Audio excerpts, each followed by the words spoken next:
कैसे हैं दोस्तों। आज की कहानी जयपुर के राजा गोविंद देव जी के बारे में। ये कहानी करीबन 5000 साल पहले शुरू होती है। गोविंद देव जी के पड़पौत्र वज्रनाभ जी के बड़ा प्रेम था गोविंद देव जी से।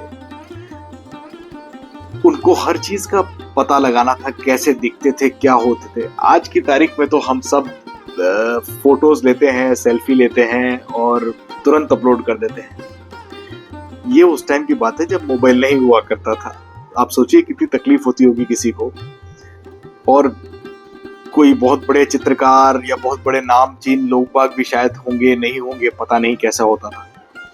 पर हाँ, क्योंकि भारतवर्ष मूर्ति पूजक देश था तो मूर्तियां बनाई जाया करती थी, शिल्पकार हुआ करते थे। तो वज्रनाभ ने अपनी दादी से पूछा कि कैसे दिखते थे दादाजी, कैसे दिखते थे, मतलब उनके तो परदादा जी थे, तो कैसे दिखते थे, क्या क्या उनके भाव हाव, कैसे हाथ, कैसे पैर, कैसा पूरा वर्णन लेके उन्होंने वहां के उस वक्त के जो जैसे भी शिल्पकार रहे होंगे बढ़िया से बढ़िया उनको बुलाया। और कुछ कथाएं ऐसा कहती हैं कि ये जिस शिला पे श्री कृष्ण पैदा हुए थे उसी शिला से बनवाई गई मूर्तियां हैं। बट इसकी कोई श्योरिटी मेरे ध्यान में तो नहीं है। पर उन्होंने ये विग्रह बनवाए। उन्होंने पहला विग्रह बनवाया जिसके चरण जो थे वो बहुत हद तक पैरों का हिस्सा जो था वो श्री कृष्ण से मिलता था। तो दादी ने बताया कि भाई ये पूरा नहीं मिल रहा है, चरण चरण मिल रहे हैं। उस विग्रह का नाम वज्रनाभ जी ने रखा मदन मोहन जी। ये विग्रह इस वक्त बीकानेर के करौली में स्थित है। और फिर दूसरा विग्रह बनाया गया। दूसरा विग्रह जब बना तब उसका वक्ष जो शोल्डर चेस्ट का एरिया था वो बहुत कुछ श्री कृष्ण से मिलता था। इसका नाम वज्रनाभ जी ने रखा गोपीनाथ जी। गोपीनाथ जी की मूर्ति आज जयपुर में ही है और दूसरे मंदिर में स्थित है। पर जब ये तीसरी मूर्ति बनी तो उसका चेहरा बिल्कुल भगवान श्री कृष्ण से मिलता था। और उस चेहरे को देखकर उनकी दादियों ने बोला कि यही ऐसे ही दिखते थे। इसका नाम रखा गया गोविंद देव जी। ये तीन चीजें बनी। तीनों मूर्तियों को उस वक्त वज्रनाभ ने एक मंदिर बनवाया और वहां पे स्थापित किया जिसमें तीनों जगह उनके चरण, वक्ष और चेहरा देख के मालूम पड़ सके कैसे कृष्ण दिखते थे। और वो उस वक्त रहा। बट फिर वज्रनाभ का शासन चला गया, राज्य में फर्क आया होगा, कुछ और लोग आए होंगे जिनको ये चीजें पसंद नहीं थी, तो उन्होंने वो उठा के, जब भी कभी कोई परिवर्तन आता है तब हमेशा पुराने चीजों के चिन्ह हटा दिए जाते हैं, पुरानी चीजें हटा दी जाती हैं।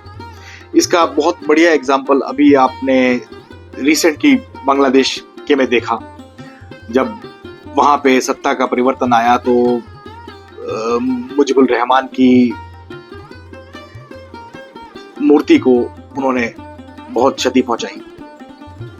तो इसी तरह कुछ होने लगा। तब उसके जो उपासक थे, पूजने वाले लोग बाग थे, उन्होंने इन मूर्तियों को ले जाके किसी गुप्त स्थान पर छुपा दिया। बहुत टाइम निकला, कालांतर निकलने के बाद चैतन्य महाप्रभु को इसके बारे में पता चला और उन्होंने इसकी खोज चालू करी।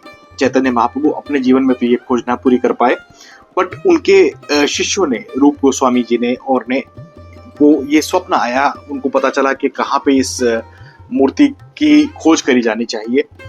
तो उन्होंने खोज की और ये मूर्तियां निकल के आई। कुछ कहानियां ऐसी भी हैं कि उनको स्वप्न आया तो पता चला कि यहाँ पे है इस तरह से, और उनको वो उस मूर्ति के दर्शन मिले। जब इस बात का पता जयपुर के उस वक्त के महाराजा मान सिंह को पता चला, सवाई मान सिंह को, तो उन्होंने खुद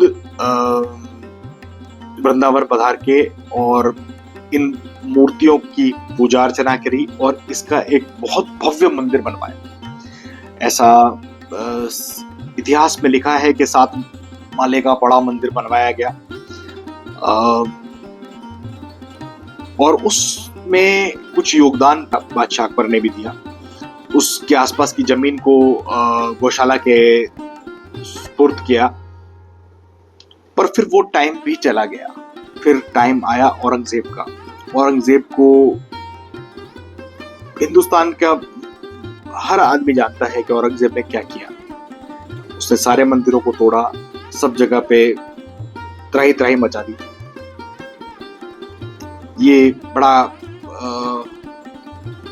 काला समय था हिंदुओं के लिए उस टाइम के लिए।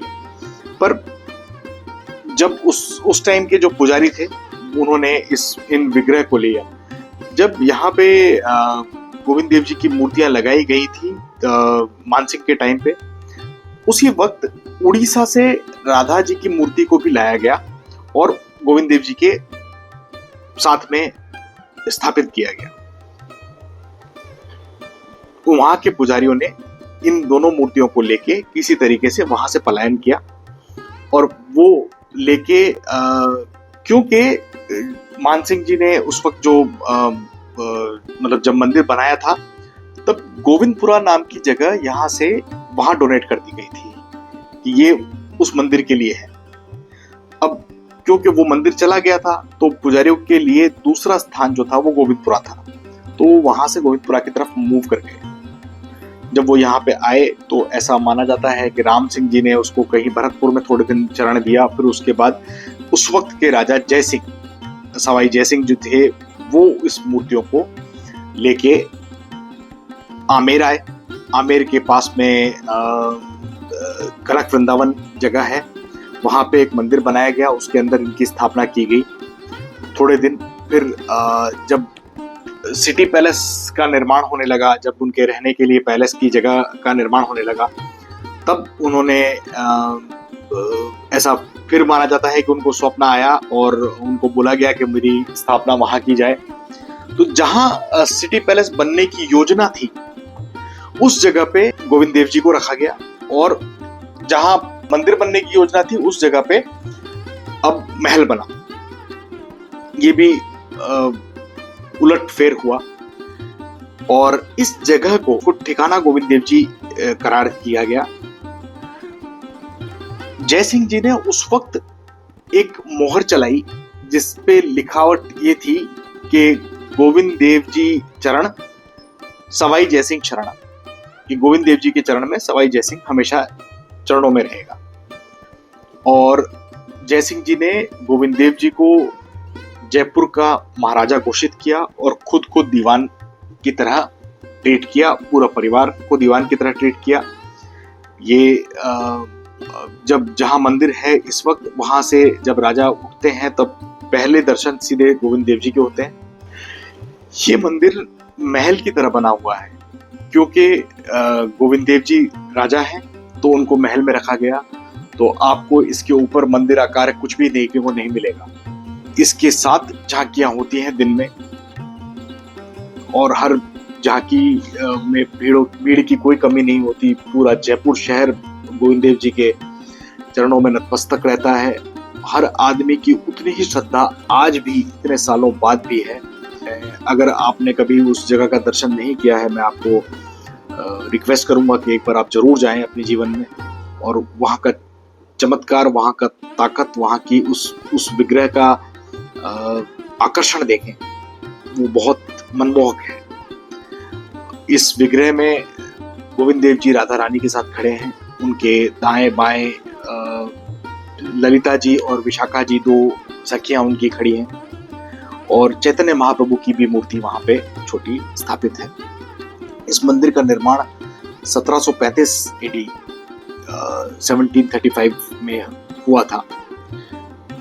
जयपुर के लिए ये मंदिर बहुत ही महत्वपूर्ण, और जैसे कि आपको मैंने बताया कि जयपुर के राजा हैं और पूरा राज परिवार दीवान की तरह काम करता है। तो अगर आपको ये जानकारी, ये वीडियो अच्छी लगी हो तो लाइक और सब्सक्राइब करें। Thank you.